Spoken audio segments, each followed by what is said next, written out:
I like the idea that I was transforming into someone else. Today, it's good to have Xander Berkeley. Hello. Hello. It's really good to have you in our project. Nice to be here. As an actor, you have an extensive career in cinema. Could you please share what you enjoy most about the filmmaking process? Storytelling, coming together with a group of people to tell a story,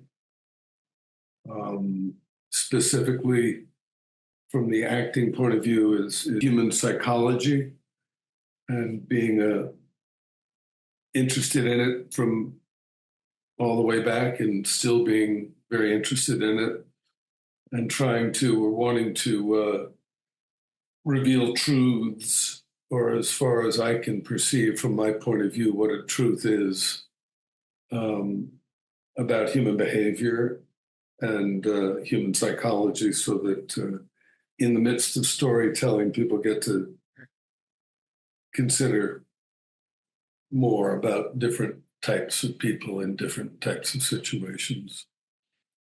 I could go on just to say that I also,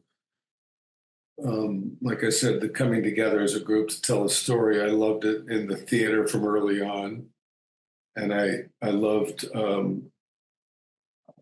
the vehicle through which to travel, time travel, and shapeshift that acting provided me very early age on. Here come the vacuum cleaners. I like, my mother could sew, and I like to put on costumes. I like costumes more than toys, and I could go out into the woods and imagine stories unfolding as someone else. So it felt like time travel.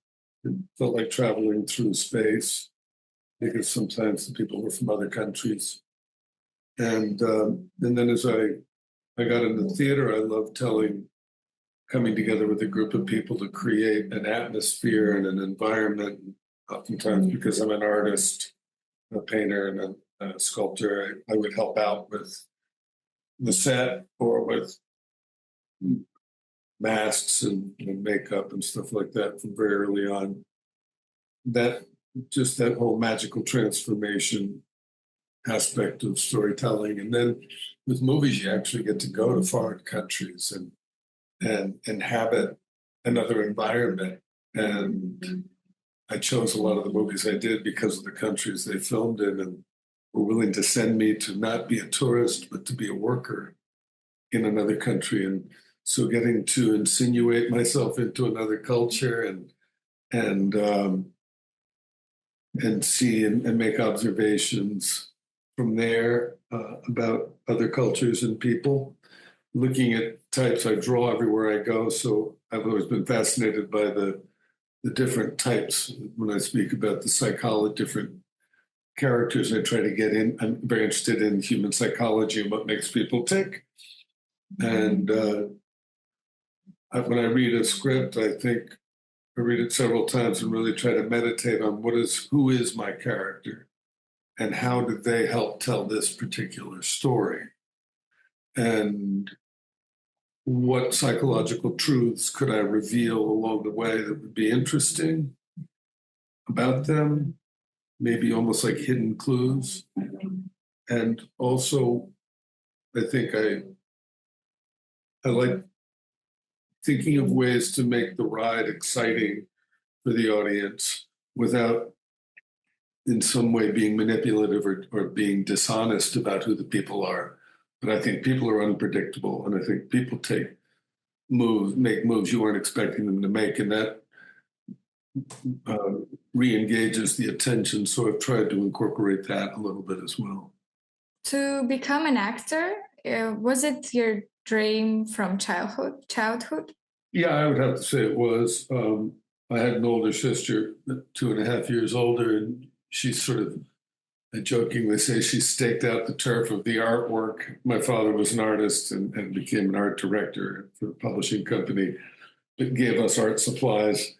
So I was always in love with doing artwork as well.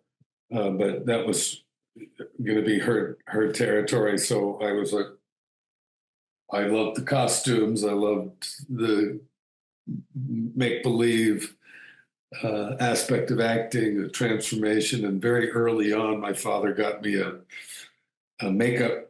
professional makeup kit and a book on stage makeup because I was staging fights with burnt cork and ketchup and showing an interest in that. And so he encouraged me with those art supplies pretty early on. And I started really getting into how you could transform to become different characters. And then I got, I suppose,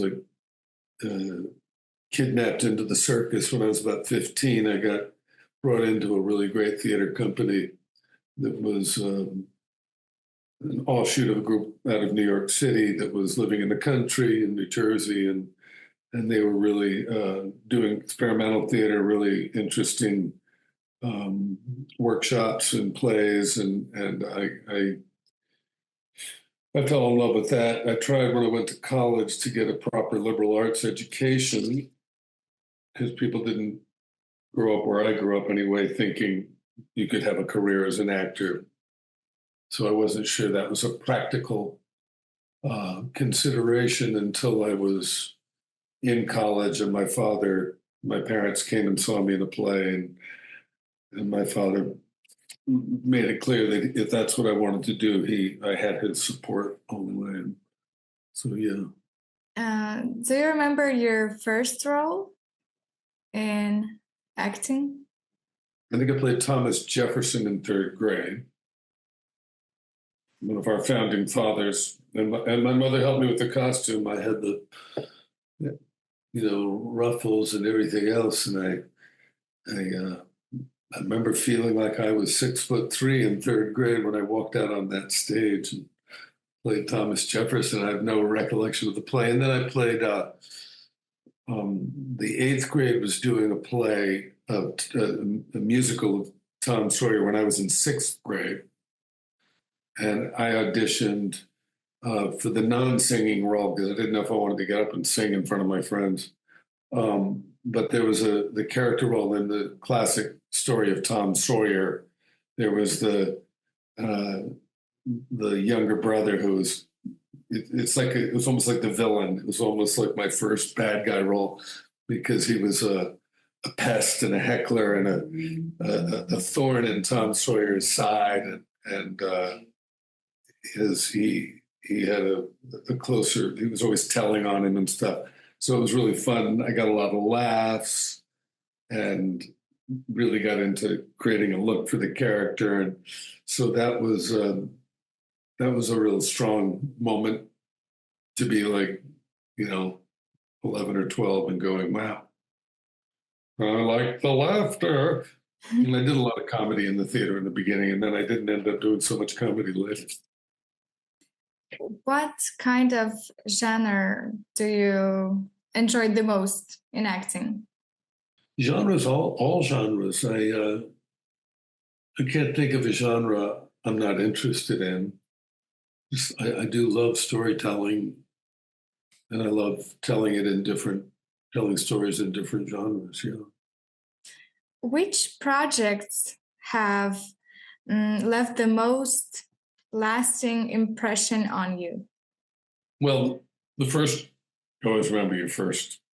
My first movie was Mommy Dearest. And so it was a somewhat traumatic experience, but maybe I think I would remember it anyway just because it was my first. There was a big emotional breakdown scene that I had auditioned with and been given the role for. And then they didn't end up shooting it. And I didn't find out until the day we were shooting it that they weren't going to shoot it. And I'd been waiting 5 months. It's going to be my big break.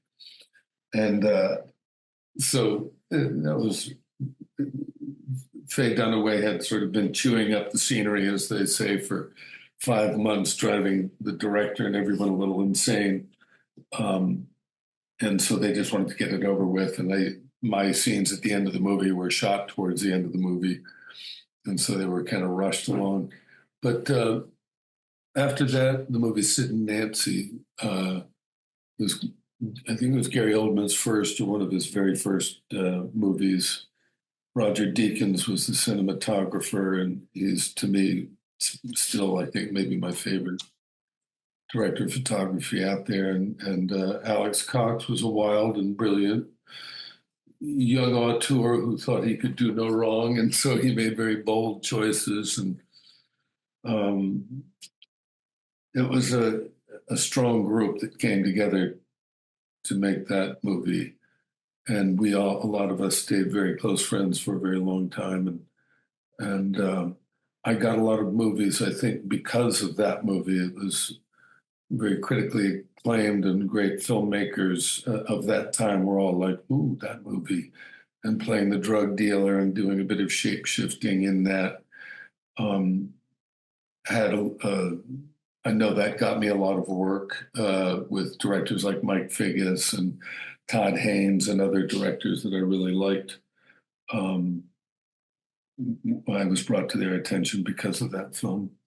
But then, I'll just quickly mention like Apollo 13 because of the magical recreation of that period and that place and that story, and getting to meet all these guys who've been on the moon and have them give us space school for a couple of weeks before we started filming. And it was tremendous education and thrilling experience just to be a part of that. And Gattaca was a very special movie to me. Everybody involved just seemed super smart and interesting. I did The Cherry Orchard based on the Chekhov play. It was directed by a Greek director who was very famous in the 60s and 70s. We did it in the 90s. He was a very old man, but he'd been very particular. He'd spent 6 years writing the screenplay. He'd traveled all over the world to cast the actors. He shot it on the ex-king of Bulgaria's estate because it had the largest cherry orchard anywhere in the world, apparently. And I was the only American in it. I felt very honored to be a part of it. And he wanted everybody there from the first day of shooting until the last day of shooting. And he was very old school. He gave line readings and did things that no directors do anymore. And we bonded because of the austerity of the environment in Bulgaria at the time, and the community that we established, the cast and the crew, just being at that estate every day, pretty much, that when we were filming. We began to feel like it helped us live out the lives of our characters in a lot of ways. And there was a scene at the end of the movie, he saved it for the last day, when everybody's leaving the cherry orchard for the last time. And he had the big rain machines going outside, and it's this popular estate. There's a beautiful marbled courtyard behind. And as each character made their exit for the last time, leaving the cherry orchard, we just sat out there in the courtyard at night on the dry side of the rain machine that was raining on the windows and in the doorway as we exited.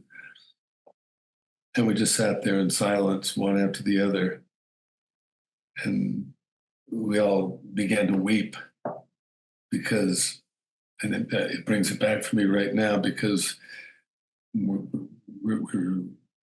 realized in that moment how much like gypsies we are. We come from 100 broken families, and we roam and we get scattered, and we end up somewhere else. And some of us will see each other again, and some of us never will. And those remarkable little families of creative, kindred spirits that come together to tell these stories just are what really make it so memorable. A movie like North Country that not all that many people saw had just so many talented people in it. And we were in location in Minnesota in the middle of winter, and then in New Mexico, and we just became this like a family, and many of us remain in contact for the rest of our lives, and some of us, like I say, never see each other again, and some are gone, and those, I think, maybe even more than the movies and the way they turn out, sometimes the memories that you have that are the strongest. That's really touching. I mean, that's really great that people, even after the projects, they still reaching out to each other. And I think that's the best part of it, actually. Can you tell us about the filming of Terminator? Yeah. Sure. I think you did, when you sent me the questions you were going to maybe ask, you had elaborated to say were there any stories that memorable moments, were there that stuck out in my mind? Of course, the thing that everybody remembers that saw the movie, there's guys maybe in their 30s and 40s right now are the sort of the group that I've run into over the years, from the time they were 10 to the time they were, older, that they watched that movie. A lot of guys I've met over the years watched that movie many times, and so they had graphic images from that very graphic demise that I suffered in the film. And my wife, who we're still very good friends, I'm very good friends with Robert Patrick, who played the T-1000. We were friends before that, and Jeanette Goldstein, who played my wife in the movie. We saw each other. She and her husband came to visit us in Maine just recently, and I saw her at a convention in Manchester, England, over the summer, and we remember fondly making the movie. But that scene in particular, where the T-1000 transforms into my wife and then impales me through the carton of milk while I'm cursing out the dog and talking trash in general, and slack, and then withdraws it, and I fall to the floor. And the film revolutionized computer-generated imagery and special effects on that level. But part of why that scene is so memorable for a lot of people that saw it is because it was a combination of practical stunt work and fancy digital magic. Before I started filming, they had sent me over to the Stan Winston studio, very famous special effects creator that was working with Jim Cameron, and they did a casting of the back of my head so that they could have a retractable blade that came out of the back of my head and looked like it was coming through my head while it was basically just folding backwards at the same time as that blade came out. So it created the illusion of coming through my head. And they gave me a big blade to practice sword swallowing with, because they wanted that blade to go far enough down my throat to look like when it came out, and so it was longer than it was. And they made a mistake on the day of filming. Stan Winston, as meticulous and exceptional as he was in his field, had forgotten that I'm not just being pinned to the kitchen cabinet 6 inches away, the length of the blade that was sticking out the back of my head, but that there was a kitchen counter. We were filming in an actual house in the valley, and he had not calculated the distance of the counter, that I would have to be bending over backwards before being pinned to the cupboard. and it looked physically impossible to do a back bend for the number of hours with a blade down my throat for as many hours as they knew it was going to take to get all the meticulous choreography, including taking photographs all the way around the room that they would later put on the blade as a reflection without the camera crew in the way. And they had tried having a tube of milk and a tube of blood running down the back of the blade that would separate at the end on either side. So one side would come out blood and one side would come out milk, and not mix and just be pink. That was excruciating, and I'm glad they found it too repulsive right off the bat to use. But even still, before we started filming, Jim thought it was physically impossible for me to do what was being called upon to do while bending backwards 3 feet over the counter. And so he just said angrily, "Well, great, Stan, there goes $200,000 out the window. I guess we should just call it a night." And I felt so bad. I just watched Stan go pale, and I really admired his work, and I felt for him. And I said, "Well, I can try. I can try it. Maybe we just try it. Maybe it's not impossible." It was pretty impossible, but I rose to the occasion and was able to endure the suffering for about 4 hours while they got all that part, and then another 4 hours.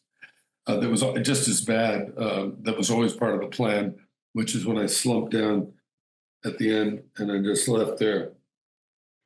That they had to, Jim told me, "All right, once you're down, that's your position.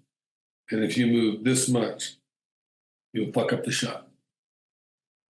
Because we're going to have you stay in that one position and film while Jeanette," well, they had 3 different puppet arms for her. The one that went through her blouse with her arm behind her back and went straight through my head with the blade. But below frame, there's puppeteers holding the blade like that, pulling it out when they extract it and do the extraction simultaneous hole. And then she has a puppet arm that's just her arm with the freckles going into the blade, and then it's straight up.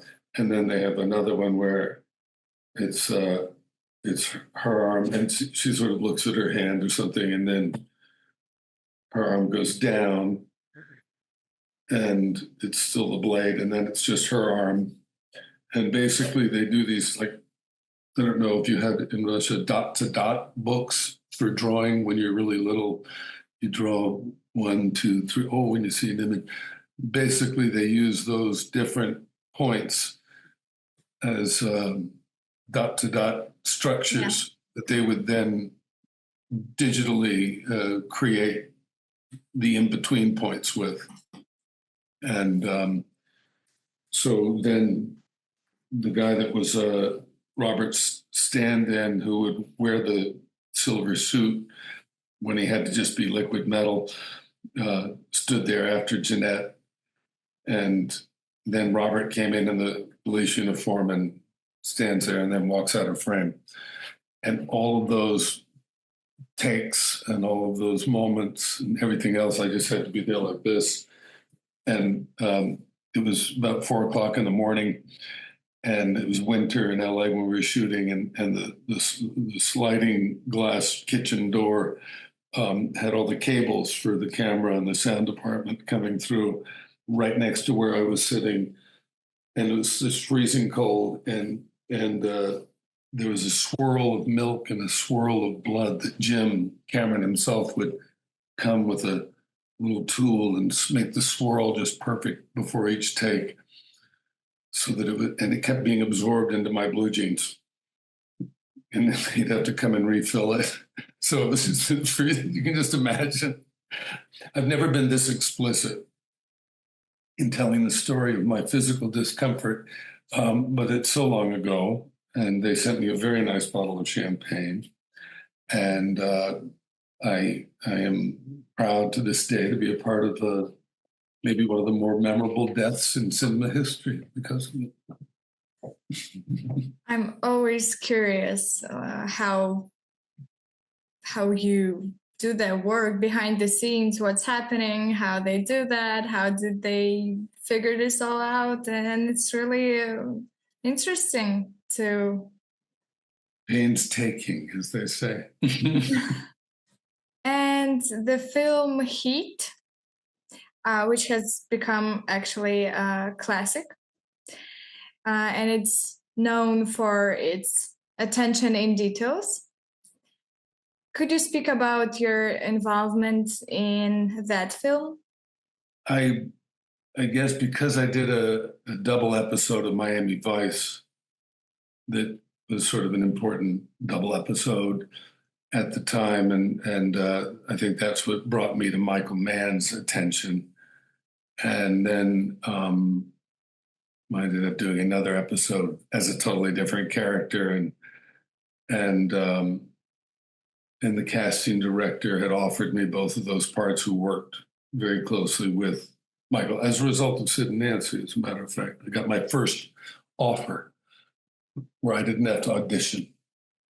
Bonnie Timmerman was the casting director, and she had a very close relationship with Michael. She cast Heat as well, but she also cast the TV movie that was a TV pilot called LA Takedown. And that was essentially the exact same script as Heat, done as a TV pilot after Miami Vice. And it was originally called Hannah, which is the Al Pacino character's name, which is also a girl's name. But it was his last name. And it was just called Hannah and the pilot. And they got a bunch of very cool actors that were they're kind of street kids that played the two main characters. And they had some acting experience, but they were kind of the real deal. And Michael loved doing that in general, getting people from the real world in his movies. And then there were some very successful, at that time, very sort of groovy actors that were playing the lead character that if it were to be a series would be regulars. And I was cast as Wayne Grow character, the psycho character in the thing. And at the time, I remember Michael walking around with me, putting his arm around me, Xander Berkeley, my new cultural hero, because he liked the way I was playing the character, because I based it on a friend of mine was writing a book about Richard Ramirez, who was the Hillside Strangler and had really weirdly developed a huge groupie following. And my friend was writing a book about him, about that phenomenon of him having groupies after being a serial killer. And I went to the courthouse with her while he was on trial and did a bunch of drawings of him in the back of the courtroom. And he, even though he couldn't possibly hear the pencil, he seemed to pick up on it when he was shackled, in the courtroom. And he did this thing that was so disturbing where he just whipped around and he looked straight at me. And I looked away, and it was just something about his reptilian, this disturbing quality of his movement. And at that point, I'd played a few psychos, and I didn't like having to go through the mental process that they might go through. And I really didn't want to go through the emotional process, and I wanted to protect myself. And there were plenty more of those characters. If I had to go there, I just didn't feel healthy. And I had made a vow to myself, if ever I'm playing those kind of characters, to make them really disgusting and repugnant and repelling rather than sexy and cool. and appealing. Um, so I felt like I my conscience felt okay about playing, but I just physically I didn't want to have to put myself through that. So I thought just doing it physically wouldn't do anything to me, but it kind of did. And I remember getting hives in my throat, and I had to go to the ER to get steroids and stuff so I could breathe at the end of one scene because it did something to me. I don't know what, but we had an intense time shooting that show.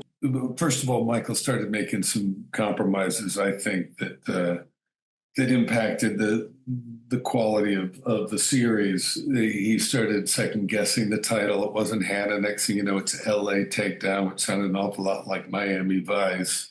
And he overruled Betsy Johnson was the costume designer genius, and he started second guessing all of her choices. The next thing you know, everybody's wearing the pastels and the things from Miami Vice, and I think he knows he started making choices out of fear of not being as popular as he had been with Miami Vice, instead of just making this story. And it didn't get the time slot he wanted. And so that was a big shame thing to him, I think. And his retaliation for not getting the time slot, the day of the week and the time of the day, he pulled it. And he only showed it in Europe, I think, as a feature. And many, many years later, it showed up as a movie of the week or something. But very few people knew that it was almost the exact same script that he held on to. It was a great script. And got a hold of Robert De Niro and Al Pacino to do it, along with a few others, as Heat. And when they were casting it, I had already committed to Barbed Wire. So I don't know if he would have wanted me to play Wayne Grow again, but I wasn't available to.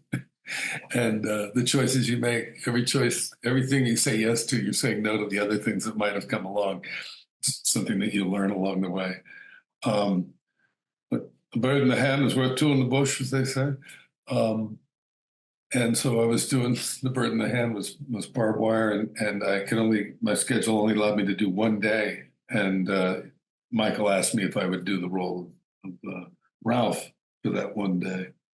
And okay, and I can remember he says, "I owe you one," when we were doing it. But turns out, even the role of Ralph in a movie that's watched as many times as that becomes memorable for people. The question just popped in my mind. Is it possible for an actor to really merge with a character in a bad way? I mean, in a bad way. It's so it can affect your life in reality. Yeah, absolutely. I think a lot of people have been. There's I don't know if it's gossipy or folk legend, but I think Heath Ledger, according to a lot of people that knew him,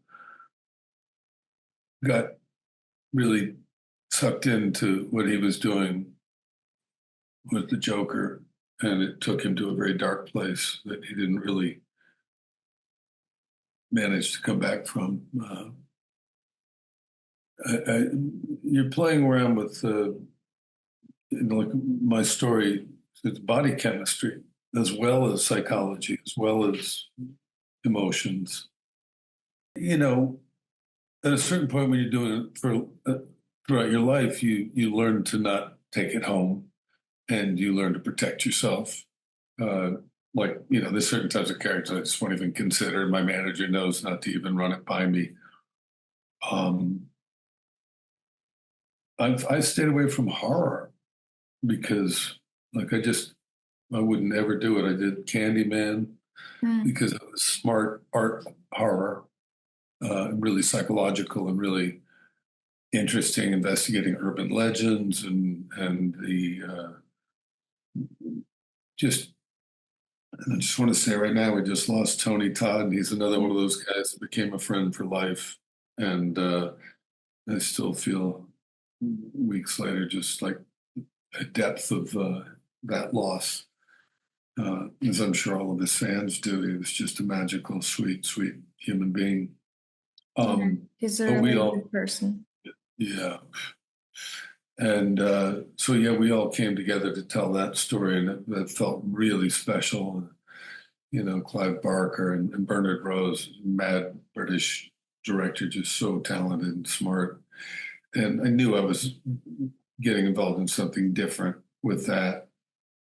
And I did the like Poison Ivy 2 was sort of horror-ish, but that was totally psychological thriller as well. And then recently I did a thing called The Dark and the Wicked. Brian Bertino is just such a smart, again, smart art horror to me. Um, is an exception. I never wanted to have anything to do with slasher movies or anything like that because I just feel like it's almost. I was almost superstitious. There's a little baby hippie in me. When I saw Taxi Driver when I was a kid, I just thought that's brilliant filmmaking, as brilliant as filmmaking can get. But they're making a very dangerous guy weirdly sexy and appealing, and I it made me feel a little dirty, like they could actually make somebody want to do that. And then lo and behold, one guy tries to kidnap Jodie Foster and shoot the president, and it's no coincidence that he'd seen Taxi Driver as many times as he did. So I just said, if I'm going to hold a gun, if I'm going to do something, I want to make it unappealing. And so that definitely hurt my career. Without question, I sacrificed my vanity way, way, way more than I needed to, and to a detrimental extent where people couldn't shake that association with me without having some creepy, uh, vile sort of subliminal association. Um, and but I felt like my Akashic file was still clean because I had done what I'd done to not make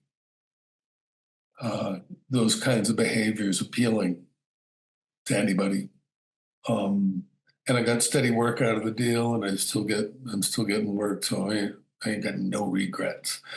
But um, I have been very wary of horror. At the same time, some of my earliest impressions of film, my father traumatized me by screening the early black and white Gothic horror films like Frankenstein and The Mummy and the Phantom of the Opera, Hunchback of Notre Dame, and there was an old stone church that had a projector and a screen, and people in the community were able to go in and have screenings there. And I saw those Gothic black and white horror films when I was, because it may be a little too young, but they left a searing impression on me as just pure art. And the fact that Lon Chaney did his own makeup was a huge part of what influenced me there. And I'm in the middle still of doing a film that's shot in Massachusetts, and they're coming up to finish some of it up here in Maine, where I got to play a character that essentially is the monster, also smart art horror, my subgenre. Um, but I play a monster, as it were, but that turns out to be empathic and not to blame for the things that have happened. So that was something that had been on my bucket list. And I got to do my own special effects makeup post explosion in a nightmare sequence. So I felt like I was fulfilling a gesture, something that the little kid in me always wanted to do. And that movie's called The Recluse, and won't be coming out for a while because we're still making it. Yeah, how to not merge with a character that you play a role in. Be careful which roles you take on. Know the limits of your own frailty psychologically. Don't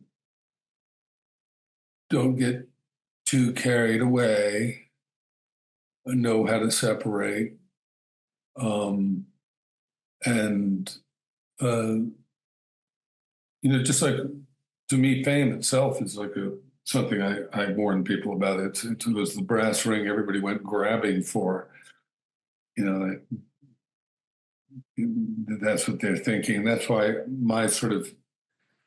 I picked bad guys early, because I knew they needed a different bad guy on every episode of television, every week, on every show.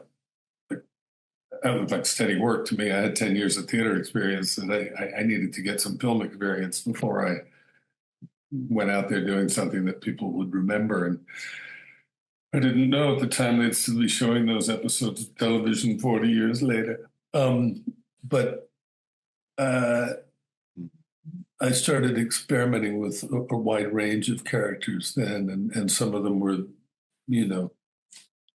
being bad guys and all had different issues and problems. And so I just sort of would try and, just get a read on what, and I never felt like I was going to come home and still be acting like that character, but just something just carries over when you're just like, if you're you can overreact to someone saying something because you've just had three things happen that affected you, had some sort of a negative impact on you. And you can go, why did I? Oh, well, and then you can try and explain to them, I'm sorry, I didn't mean to be so volatile or reactive, but I think it might have been influenced by this, and this. It wasn't you, it was me. You learn to look at yourself and sort of get a read on what's going to impact you negatively. And you also learn how to try to separate and be in the moment, free of that. But it's definitely a risk. I was going to go on to say that fame itself is a danger. And I took my obscure, sort of under the radar approach to the business, because I saw everybody else going to I want to be a star. And my mother had actually cautioned me before I left New York in the theater world to go to, an agent was bringing me out to California, out to LA. And she warned me, just be careful what you ask for, because with regard to fame, you may just get it. And then what? And then what? She gave me a second, and then what? And put the fear of God into the marrow of my bones and made me think about, wow, you never get that back. And I've seen it have a terrible effect on a lot of people. And then I've seen other people that had the psychological foundation and the humility and the sort of just the groundedness to not be negatively impacted, but it still changes their life irrevocably forever. And if you're somebody who takes pure delight in being invisible and drawing people and studying people, and that's my muse, that's the source of my inspiration, I never felt comfortable giving that up. So I always tried to stay a little bit under the radar. And so those two things, because I think fame isn't thought of as an adversity to most people, and I don't think some people, when they're just going for it, know how it can affect them psychologically if they go too deep in certain directions. You did an excellent job in The Walking Dead as well. What was it challenging to work on that project? Well, working in Atlanta in the summer is always challenging, no matter what. Very hot and humid. A lot of outdoor stuff. The star of that show is one of those great exceptions, and I always like to point it out because just such a great and graceful human being, Andrew Lincoln, defied all the cliches that many of us have experienced to be true about the sort of vainglorious egocentricity that can sometimes go along with being the star of the show that's very popular. And so he set such a great example from the top down that it was a great set to be on, a great group to work with. And maybe the only mild challenge while working really was they're very meticulous, word perfect. And I've done a lot of rewriting in my day. It's like almost one of my, when I have to fill out actor, rewriter, painter, sculptor. And I got a lot of the work I did over the years because of the way it turned out that I was pretty good at doing that. But none of it. So it was like lots of talking without, where I didn't get to just give my looser, sort of more natural version of it.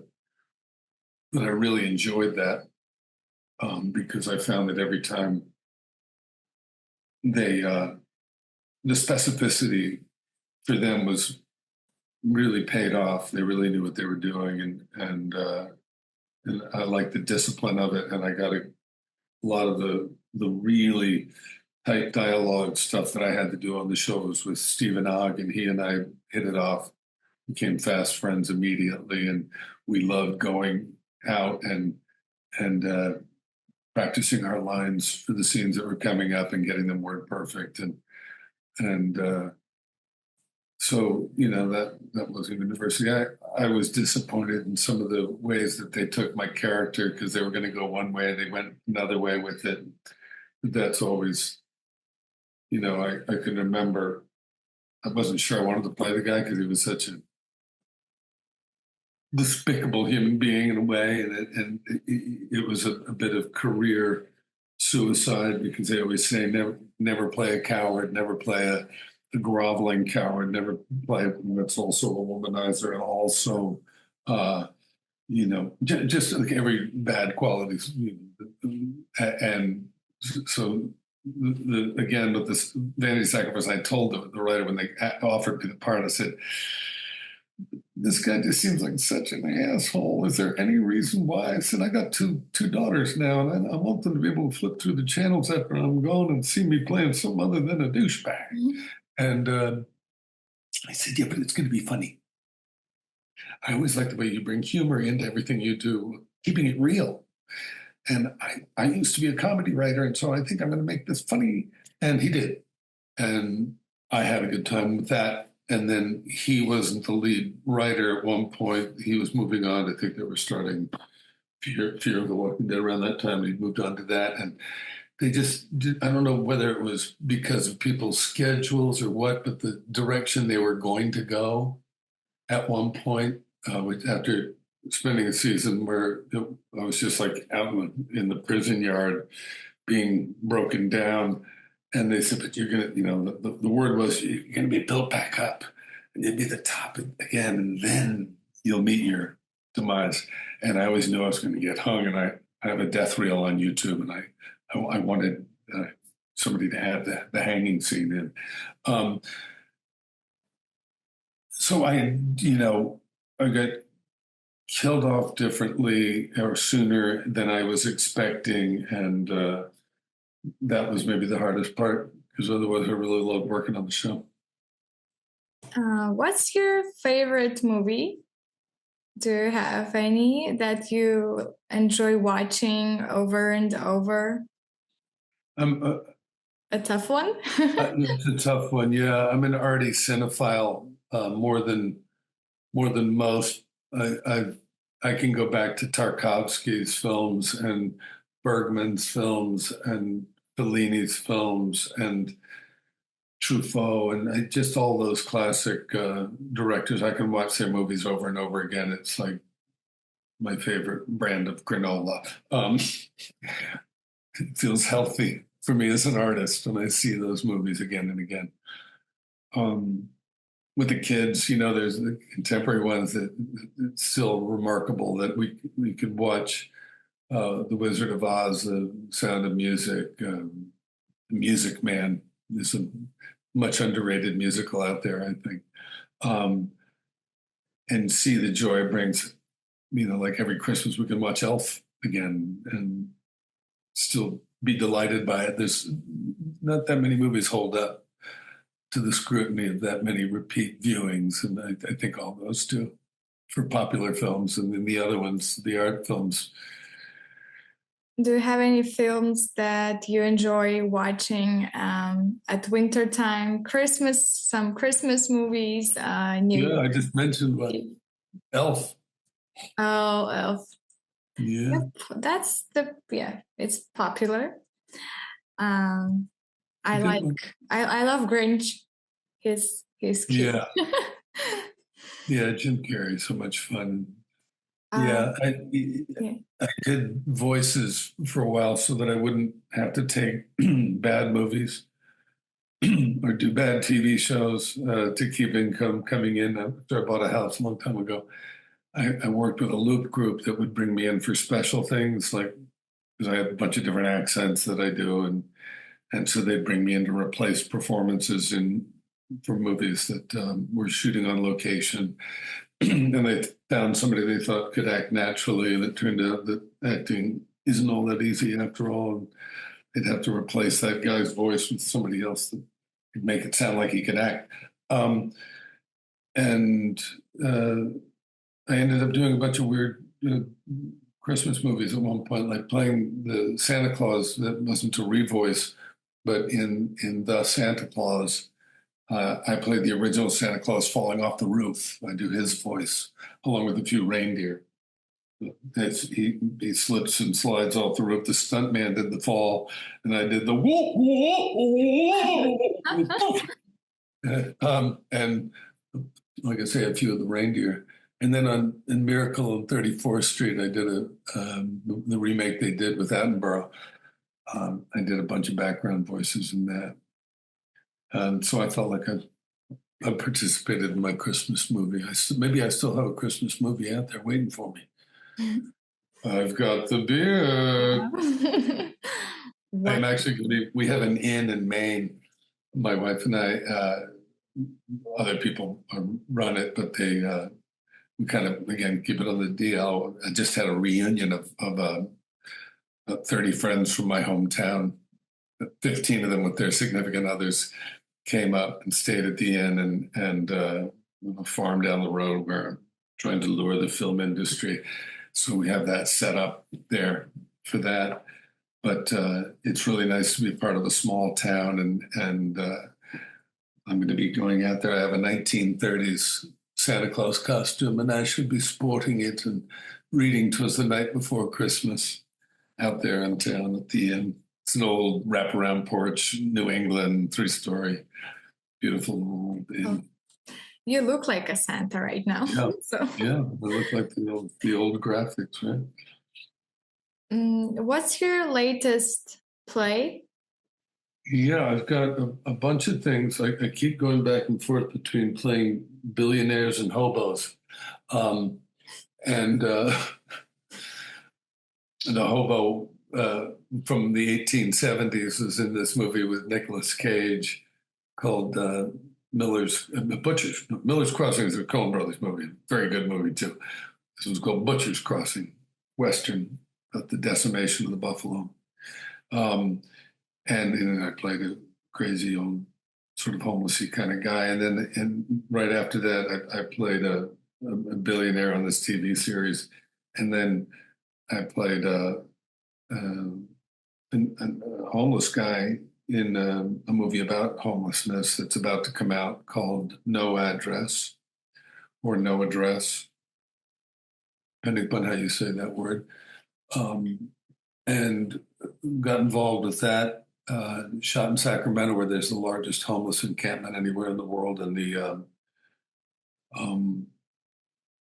guy who put his own money into it is just an amazing guy that drove by that encampment one too many times, and he'd been very fortunate and had made some patents that had done very well, and he decided that he was going to make a movie about it and do a documentary about to find the organizations that have had the highest success at providing health care and mental health care, wraparound care with alcohol and drug and alcohol rehabilitation and job training and placement and housing when and where needed, more than want houses. And there's some incredible organizations, even as the crisis expands and gets overwhelming in America. It's truly disturbing. There's some people doing something about it, and this documentary that's called Americans with No Address is the documentary that'll be coming out in time for Academy Award season, and it's getting its qualifications for that now, and the feature No Address comes out in February across the country. And then I played a billionaire munitions manufacturer shortly right after that, and an updated version of George Bernard Shaw's Major Barbara. And then I've done, my wife and I both done a couple of movies here in Maine that are just now coming out on streaming. And I want to promote them because I'm really, in general, trying to promote bringing film to Maine and getting competitive tax incentives passed through legislation, because I think it'd be an incredible boon to all of the different economies here in the state of Maine that could really use that boost. Yeah, so Heightened is one.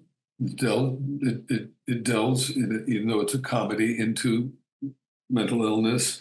Someone who has a heightened perception of everything, and is driven a little mad by it. And my wife and I played her parents, maybe somewhat culpable, responsible for that behavior.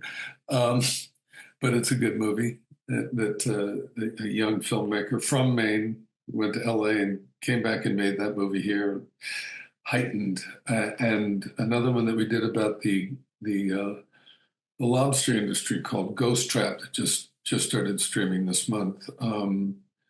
Really cool, interesting, sort of psychological thriller that is set in the world of lobster fishermen, and we got to be really good friends with this couple in particular who became producers on the film because they provided so much of the production value with their lobster boats and letting us into their world. Ghost Trap, and now Recluse. Can't keep track of it. Follow me on Instagram, Xander Original, and then I'll let you know when these things come out. And I'm about to do a little promo for the ones that are streaming in Maine. Sure, I'm looking forward to watch it with your participation. What are your future creative plans? I got to direct. I mean, I set myself up since I was 18 or 19. I knew I wanted to be a filmmaker, and I knew I wanted to have like a farm like we have out here, where I could bring fellow filmmakers and we could brainstorm and think outside the box while off the treadmill under the influence of beautiful natural surroundings, and try to imagine what stories we want to tell more than any others, and what would be the most exciting and inventive ways of telling those stories. And I've finally, I remember telling my friends when I left New York when I was 22, 23, look, I'm just going to go there long enough, because I thought back then you were like a sellout if you're going to LA. There was the theater in New York, all the cultural sort of arrogance that we New Yorkers had at the time. Somehow still exists, I think. I think a lot of people went to LA, didn't get very far, and came back and had a big chip on their shoulder about LA. It's an amazing place. And I having left LA after many years to move to the country, raising our daughters in a normal environment, and following through on this childhood dream of having a place where people could come and collaborate. Little mini Sundance East kind of dream. I miss the community of friends that I established for many years in LA so much, and I go there pretty regularly for work, so I get to see them. But I don't look down my nose at LA. I have a great deal of respect and gratitude for it having provided me with what it did, and the kind of incredible crowd of writers and painters and musicians, especially, and actors and directors and cinematographers and just all those creative types that make movies. So I want to finally step up. I directed a play when I was 25, and I got a bunch of notices. I won awards and stuff. Director to watch for in the theater. I kept getting pesky acting jobs, and it was easier to not have the whole. It's another thing. Sly Man's path that I took. By not starring in things, you never really take a hit if it doesn't make a lot of money at the box office. And I got really lucky.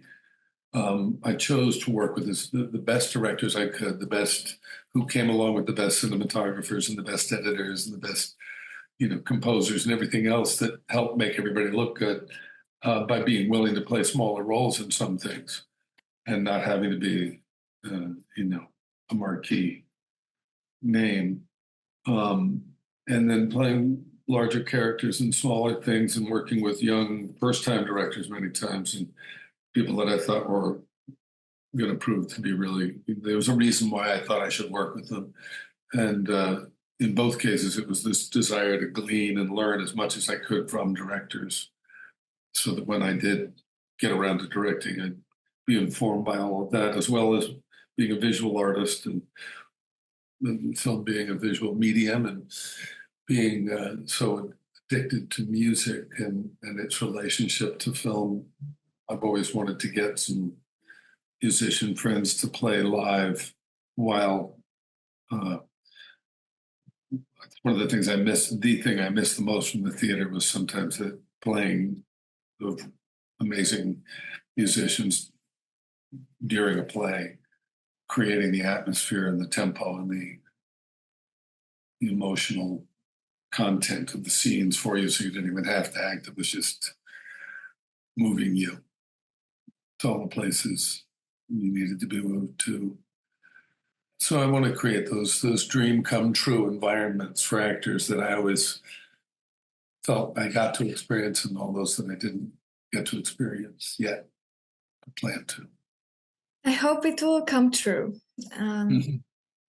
What advice would you give to aspiring actors and creative people in general? As you have lots of experiences. Yeah. My father quoted Albert Einstein at one point where the kid, make your vocation your avocation and your avocation your vocation, and you'll be all right. Basically, find what it is that you love to do and let that be what you do to make a living so that you can embrace working hard. Because whatever you want to do, you're going to have to work hard, and so you better love it if you're going to do that. And then it won't feel like work. It'll feel like play. It still feels like play sometimes, and sometimes it's just plain hard work. And I think everybody should go into it with a sober realization of the statistical odds set against you. I went about trying to calculate, like I said, against the odds by going for the bad guys and having a million different accents in the ready and being a makeup artist so I could transform the way I looked when I went into a room without people knowing I was wearing makeup. And so, think outside the box and cover it from every conceivable angle and, prepare yourself for a very unpredictable existence. But then I was sort of reading a lot of Zen Buddhism when I was in high school, and the idea that the universe is essentially unpredictable and full of constant change, and that being too sure that you've got it all figured out or settled or pinned down is a precarious thing in itself, because we never know what's going to happen. Acting, at least in the creative arts, at least you're reminded of that on a regular basis. How can one maintain inspiration and carry it through their life? I think for me, there was a deliberate aligning of my inner world aims and my outer world aims, as well as my vocation and my avocation hobby. Um, I wanted to evolve as much as I could as a human being, and psychologically and emotionally, intellectually, and spiritually. And the uh, key, I think, to a lot of good acting is being present, really listening and being aware, and being a faithful observer of life and what's going on around you and of yourself and your own reactions in the moment. And so I found my outer world and my inner world aims aligned a lot. And I think it's something that continues to, beyond whatever sort of flight of fancy and inspiration any particular story or character might give you. There's a depth and a power for the individual in that. Get something that makes you stay on your path of trying to be awake and aware and present.